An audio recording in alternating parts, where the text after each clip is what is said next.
আসসালামু আলাইকুম। আশা করি সবাই ভালো আছেন। যে যেখান থেকে দেখছেন সবাইকে জানাই ধন্যবাদ। তো আজকে আপনাদের জন্য নিয়ে আসলাম একটি ৮০ থেকে ১০০ পিস ডিম ফোটানোর জন্য এসি-ডিসি ইনকিউবেটর। এটি কিন্তু এসি-ডিসি প্রযুক্তি হয়। এটি আপনারা বিদ্যুৎ, আইপিএস কিংবা ব্যাটারির সাহায্যে খুব সহজেই চালাতে পারবেন।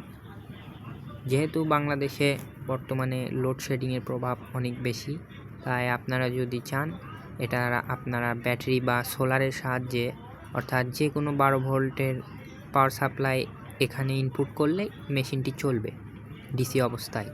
তো এখানে দেখতে পাচ্ছেন আপনারা যে মেশিনের লুকিং কোয়ালিটিটা কত সুন্দর করা হয়েছে।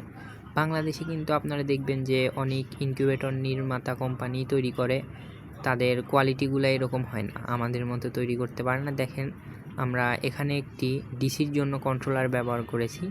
এটির মাধ্যমেই হচ্ছে বিদ্যুৎ চলে গেলে এই কন্ট্রোলারটির সাহায্যেই কিন্তু মেশিনটি চলবে। এবং এখানে হচ্ছে এটা এসি কন্ট্রোলার।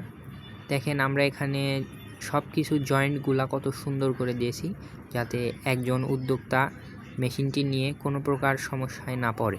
আপনারা কিন্তু শখ করে একটি ইনকিউবেটর নেন মূলত সেটি থেকে ভালো ফলাফল পাওয়ার আশায়। তাই আমরা চাইব না যে আমাদের যে কোনো কাস্টমার কিংবা উদ্যোক্তা ভাই বোনেরা আমাদের মেশিনটি নিয়ে কোনো প্রকার সমস্যার সম্মুখীন না হয়।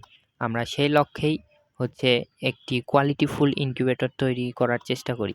আপনাদেরকে যদি ভিতরে দেখাই যে ভিতরে কতটা সুন্দরভাবে করা হয়েছে। এখানে একটি হোল্ডার ব্যবহার করা হয়েছে অনেক উন্নত মানের, এবং এখানে একটি ফ্যান ব্যবহার করা হয়েছে, কুলিং ফ্যান, যার মাধ্যমে মেশিনের তাপমাত্রা ছড়বে। এবং এখানে আপনারা দেখতে পাচ্ছেন এটি হচ্ছে সেন্সর, অর্থাৎ এটার মাধ্যমে তাপমাত্রা মেশিনে শো করবে।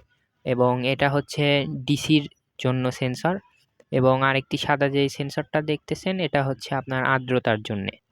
আপনাদের অনেকের মধ্যেই হচ্ছে নতুন উদ্যোক্তা রয়েছে বা যারা কোনোদিন আগে ইনকিউবেটর চলায়নি, তারা ভাবছেন যে এই ইনকিউবেটরগুলো নিয়ে কিভাবে পরিচালনা করব, আমি তো আগে এভাবে পরিচালনা করিনি। তো তাদের জন্য কোনো টেনশন নাই। আমাদের স্ক্রিনে যে নাম্বারটা দেখছেন এই নাম্বারে হোয়াটসঅ্যাপ আছে। তো যারা আমাদের এই কোয়ালিটিফুল ইনকিউবেটরগুলো অর্ডার করতে চাচ্ছেন তারা স্ক্রিনে দেওয়া নাম্বারে যোগাযোগ করবেন। ধন্যবাদ।